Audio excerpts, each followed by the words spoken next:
Hello friends, welcome to my channel. स्वागत है आप सबों का इस वक्त की लेटेस्ट अपडेट में। तो दोस्तों, इस वक्त जो वार्ता चल रही थी शिक्षा मंत्री वैद्यनाथ राम के साथ, वह कह सकते हैं वार्ता संपन्न भी हुई और विफल भी रहा।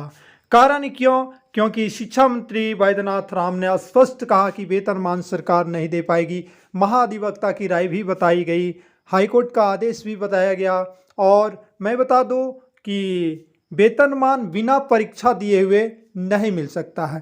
तो ऐसे में जो है संघ के जो नेतृत्वकर्तागण है, उन्होंने मानदेय वृद्धि पर बात रखी कि अगर वेतनमान नहीं दी जा सकती है तो वेतनमान समतुल्य हमें मानदेय प्रदान किया जाए और 65 वर्ष आयु की जाए। दोस्तों, बात तो बहुत अच्छी रखी गई, लेकिन इस पर भी वैद्यनाथ राम जो है शिक्षा मंत्री जो है एग्री नहीं हुए। क्यों? कारण ये था, उनका कहना था कि हमें जो है ये मेरे तरफ से संभव नहीं है, ये वित्त विभाग की बात हो गई और मुख्यमंत्री से भी ये बात करनी होगी।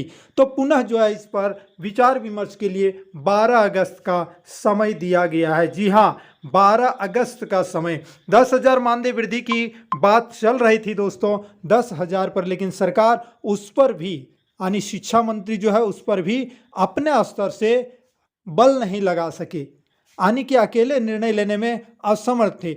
तो मेरा यहाँ कहना था कि वार्ता जब हो रही थी तो शिक्षा मंत्री अकेले ही क्यों किए, और नहीं तो बहुत अच्छी बात है यदि अकेले किए हैं तो अगला डेट 12 अगस्त को मिला है, उस पर मुख्यमंत्री भी शामिल हो और जितने भी वित्त विभाग के पदाधिकारी हैं जो इस पर निर्णय लेने में जो वित्तीय बोझ पड़ेगा उसकी बार बार जो यहाँ सरकार गाथा गाती है, तो वित्तीय बोझ पड़ेगा तो फिर आप शिक्षक को ही हटा क्यों नहीं देते हैं, स्कूल सरकारी बंद क्यों नहीं कर देते हैं?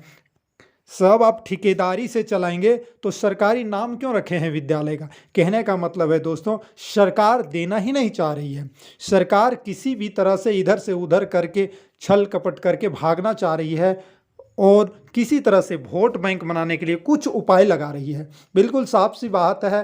तो ये बात को हमारे संघ के प्रतिनिधिगण समझ ही नहीं रहे थे।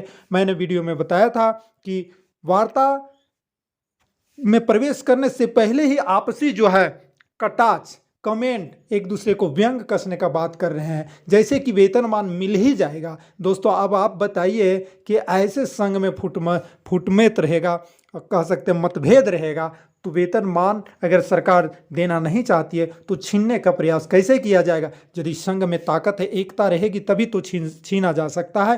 कहने का मतलब सरकार दे या न दे, संघ में एक होना चाहिए। सभी संघ को जो है मान्यता देनी चाहिए, इज्जत मान सम्मान, एक दूसरे को आदर भाव करना चाहिए। आगे 12 अगस्त डेट रखा गया है दोस्तों। संभव हमें नहीं लगता है, वेतनमान तो अब गया काम से हाथ से, लेकिन वेतनमान समतुल्य मानदेय उस पर भी सरकार नहीं लगता है कि 100%, मुझे ये आशा व उम्मीद नहीं है कि वो वेतनमान समतुल्य मानदेय प्रदान करेगी। हालांकि कुछ मानदेय वृद्धि होगा, ये बात क्लियर हो गया है। मानदेय वृद्धि कुछ 4-5 हज़ार रुपये, 20%, 25%, 30% तक मानदेय वृद्धि होगा। तो आज की ये बात रही। और एक खास बात ये है दोस्तों कि जेटेट, सीटेट और आकलन की बात जो मैंने वीडियो में लिखा था, उस बात को वहाँ मांग में रखा गया। बहुत अच्छी बात है। जेटेट के समतुल्य आकलन और सीटेट को मानदेय मिले, ये बात वहाँ पर रखा गया। इस पर भी शिक्षा मंत्री वैद्यनाथ राम ने कहा कि इस पर भी विचार किया जाएगा। लेकिन शिक्षा मंत्री वैद्यनाथ राम ने एक बात स्पष्ट तौर पर कहा कि हम जो है मानदेय वृद्धि करेंगे, लेकिन अलग अलग कैटेगरी में अलग अलग तरह का। तो यहाँ पर प्रतिनिधियों का कहना था कि नहीं, मानदेय वृद्धि तो पूर्व में ही अंतर है, कैटेगरी वाइज पूर्व में ही अंतर है, तो मानदेय वृद्धि होगा तो सभी का सम्मान, प्रशिक्षित से लेकर के सीटेट, जेटेट, आकलन जितने हैं सभी का मानदेय वृद्धि होना चाहिए। तो जो अंतर बना है वो अंतर तो बना ही रहेगा। तो इस पर शिक्षा मंत्री ने कहा कि इस पर हम विचार करेंगे और 12 अगस्त को इस पर वार्ता होगी। तो ये बात आज की मुख्य बातें थी दोस्तों। तो मिलेंगे कुछ खास लेकर के नई वीडियो में, तब तक के लिए जय हिंद, वंदे मातरम।